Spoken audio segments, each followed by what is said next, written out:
Praise the lord. Shalom. దేవుని వాక్యాన్ని చదువుకుందాం. యెహోవా, నీవు నన్ను పరిశోధించి తెలుసుకుని ఉన్నావు. కీర్తన గ్రంథము 139 1 నుండి చదువుకుందాం. నేను కూర్చుండుటయు నేను లేచుటయు నీకు తెలియను. నాకు తలంపు పుట్టక మునుపు నీకు తెలియను. నాకు తలంపు పుట్టక మునుపు నీవు నా మనస్సు గ్రహించి ఉన్నావు. నా నడకను నా పడకను నీవు పరిశీలనగా చేసి ఉన్నావు.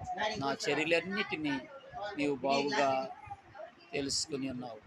యెహోవా, మాట నా నాలుకకు రాకమునిపే అది నీకు పూర్తిగా తెలిసి ఉన్నది. వెనుకను ముందును నీవు నన్ను ఆవరించి ఉన్నావు.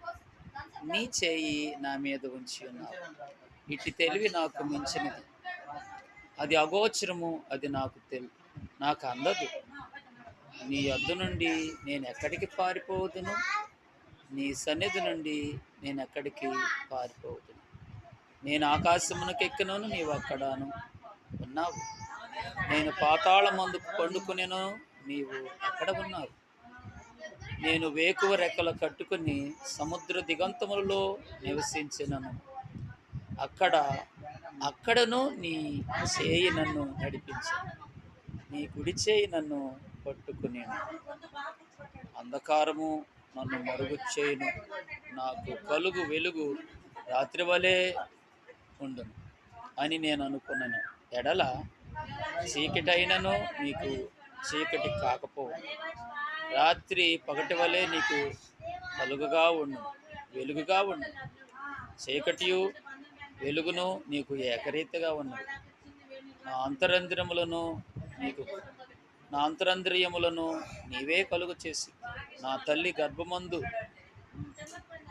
నిర్మించిన వాడవు నీవే. నీవు నన్ను కలుగు చేసిన విధము చూడగా భయమును ఆశ్చర్యమును నాకు పుట్టుచున్నవి. అందును బట్టి నేను నీకు కృతజ్ఞతాస్తుతులు చెల్లించుచున్నాను. నీ కార్యములు ఆశ్చర్యములు, ఆ సంగతి నాకు బాగుగా తెలిసి. నేను రహస్యమందు పుట్టిన నాడు, భూమి యొక్క అగాధ స్థలములలో విచిత్రముగా నిర్మించబడిన నాడు, నాకు కలిగిన ఎముకలను నీకు మరుగై ఉండలేదు. నేను పిండమునై ఉండగా నీ కనులు నన్ను చూచు. నియమించబడిన దినములలో ఒకటైనను కాకమునిపే నా దినములన్నీ నీ గ్రంథములో లిఖితములాయను. దేవా, నీ తలంపులు నాకెంత ప్రియమైనవి, వాటి మొత్తం ఎంత గొప్పది. వాటిని లెక్కించదనా అని నేను